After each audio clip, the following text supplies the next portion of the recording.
Había sido anunciado casi como el negocio del siglo para Codelco, pero ayer Anglo American comunicó que venderá el 24,5% de su propiedad de la ex diputada Las Condes a la empresa Mitsubishi, bloqueando así la opción de compra de la minera estatal para adquirir el 49%. Hoy Codelco ha anunciado que va a defender su derecho ante Anglo American, idea que fue respaldada por el gobierno. Queremos analizar más las aristas de esta controversia. Seguramente hay mucho paño que cortar todavía. Nos acompaña el profesor de la Fundación Fernando Fuello de la UDP, el abogado José Antonio Gaspar. Muchas gracias por estar con nosotros. No, gracias a ti, Ramón, por la invitación. Una primera mirada, es muy técnico esto y por lo tanto se necesita tener mucha más información. Lo que ha fluido, uno podría decir en términos periodísticos, son solo los titulares, ¿no? Exacto, esto es un negocio muy importante, es una operación, vemos la cantidad de miles de millones de dólares que está involucrado y uno puede suponer que son contratos muy complejos, muy largos y extensos que tienen una historia desde el año 78 con modificaciones en el año 2002, donde quizás el primer aspecto que no tenemos, al menos público, es el contenido completo de este contrato y a lo mejor las partes, siendo partes tan importantes y tan grandes como inicialmente fueron la Exxon y Enami y después involucrando a Anglo American y a Codelco, probablemente este contrato es todo el texto de la opción de compra sea bastante extenso y esté fuertemente regulado y detallado paso a paso dos aspectos quizás principales. Uno, ¿cuándo puede ejercer la opción primero Enami y ahora Codelco actualmente? Y dos, el procedimiento para el ejercicio de dicha opción y las condiciones de la misma. Y probablemente todo eso esté muy regulado en estas partes por la entidad de esas partes que estamos hablando. Hasta aquí lo que más he podido tener acceso a esto que tenemos aquí en la mesa de trabajo, que es el convenio del 2002, que viene a modificar ciertos aspectos de lo que viene de 1978. ¿No es suficiente esto para tener una idea acabada de lo que se está en disputa? En principio no. En principio, tal como tú dices, esto es la modificación del convenio de 1978 y sería muy interesante ver el convenio completo porque esto abarca la modificación referida principalmente a la incorporación de Anglo American en este negocio reemplazando a Exxon.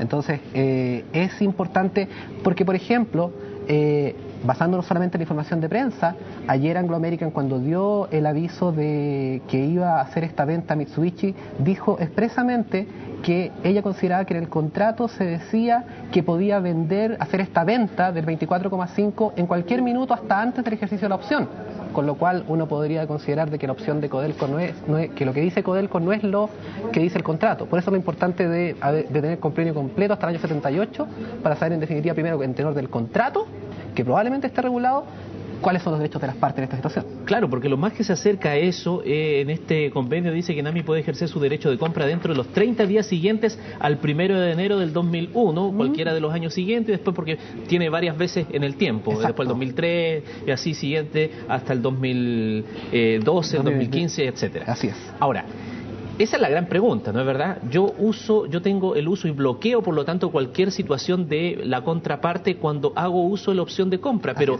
¿eso es cuando lo notifico o cuando efectivamente voy a pagar? Aquí, tal como tú dices, de acuerdo a este documento, tiene que ejercerse dentro de esos 30 días. Entonces, uno podría entender que si tú lo avisas antes no los estás ejerciendo. Pongamos una situación distinta. ¿Qué hubiera pasado si da el aviso de ejercicio ahora en octubre y después no lo puede cumplir? Por ese motivo, imagínate que se cae el acuerdo con Mitsui y no logra el financiamiento. Anglo podría haber demandado a Codelco porque ejerció la opción antes. A lo mejor, de acuerdo a este tenor, podríamos decir que nunca se ejerció la opción, que la opción solamente se ejercita dentro, como tú leíste, dentro de los 30 días siguientes. Entonces, ¿qué puede pasar desde octubre hasta enero? Lo que importa es lo que se hace en enero y las condiciones, en principio, de acuerdo a esto, lo que está pasando, lo que habría pasado en enero cuando cuando se podría haber ejercitado la opción.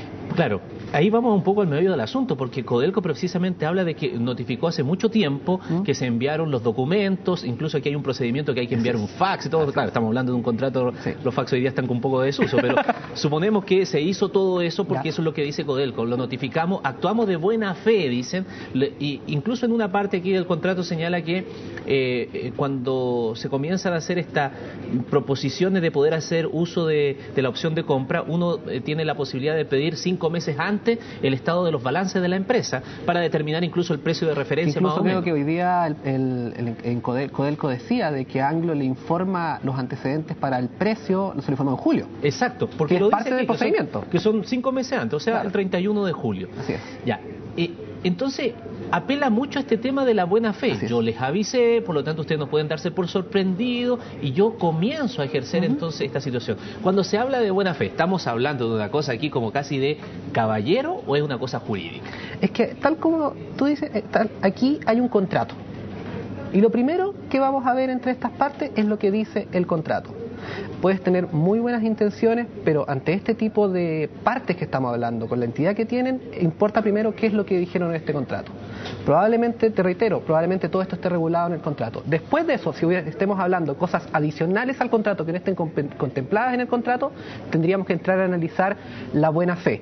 Buena fe, que es un término jurídico, que es un término más allá de caballeros en cuanto a lo que las partes debieran hacer en lo que no esté regulado en estos documentos.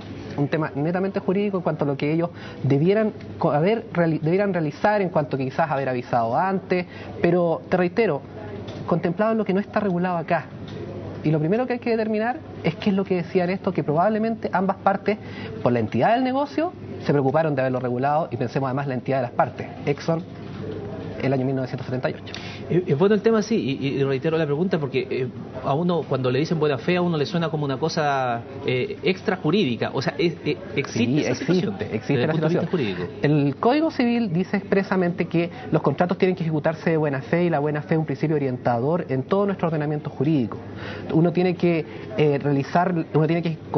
ejecutar las conductas, ejecutar los contratos, ejecutar todas nuestras conductas en el derecho, no en la parte que no, cuando no está algo regulado expresamente bajo este criterio orientador, de tratar de no perjudicar al otro, de tratar de actuar siempre evitando un perjuicio ajeno.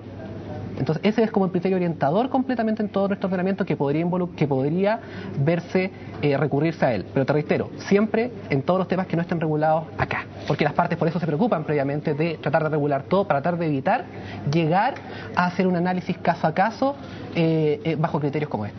¿Puede ocasionar toda esta situación que se llegue a otro tipo de arreglo más allá de lo que dice aquí los porcentajes de venta? Me explico mejor. Sí, sí, te entiendo. Claro. Y por todas las implicancias que tiene, porque uno podría decir cuando se le están haciendo, cuando se le pregunta a Codelco, dice vamos a ejercer todas las acciones legales, pero también tenemos otros caminos y uno intuye que son las relaciones más de largo plazo, claro, de que las regulaciones de royalty, otro tipo de regulaciones que no están directamente en este contrato, que afectan al negocio de la minería y que son otros instrumentos que podrían ejercerse no directamente en un juicio aquí, pero extrajudicialmente para llegar a un tipo de acuerdo. Quizás vamos por partes. Por un lado, aquí hay un conflicto, eventualmente un conflicto entre Anglo American y Codelco. Y lo primero que tú puedes ver es que podría llegarse a un acuerdo de otra especie entre Anglo American y Codelco. Está, por ejemplo, el valor de la opción de Codelco, que si tomamos la posición de Anglo American, Codelco todavía tiene una opción de adquirir el 24,5%. A lo mejor Anglo American podría llegar a un acuerdo por el valor de ese 24,5% en términos satisfactorios para Codelco. Ese podría ser un ejemplo.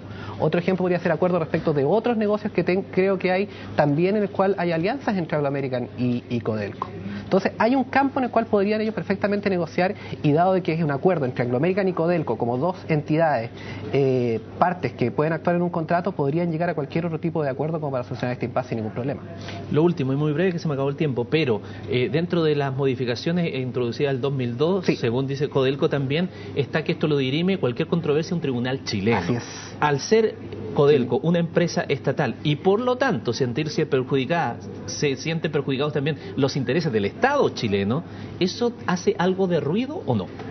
Creo que en términos generales nuestros tribunales han sido lo suficientemente soberanos como para decidir estas disputas con independencia de que sean o no un tema del Estado de Chile. Aquí, más aún, si me permite decirlo, casi es como el prestigio de nuestros tribunales en cuanto a tener una oportunidad de resolver un conflicto como este. Puede que a lo mejor el ruido que puede ser de que sea el Estado de Chile Codelco involucrado, pero por otro lado el prestigio de que nuestra judicatura tenga la oportunidad de conocer un tema como este, puede ser, si me permite decirlo, casi un contrapeso suficiente como para cualquier tipo de ruido o influencia que pueda hacer el hecho de que sea Codelco el Estado. José Antonio Gaspar, muchas gracias por su tiempo con nosotros aquí en CNN Chile. Encantado. Nos vamos a la pausa y regresamos de inmediato.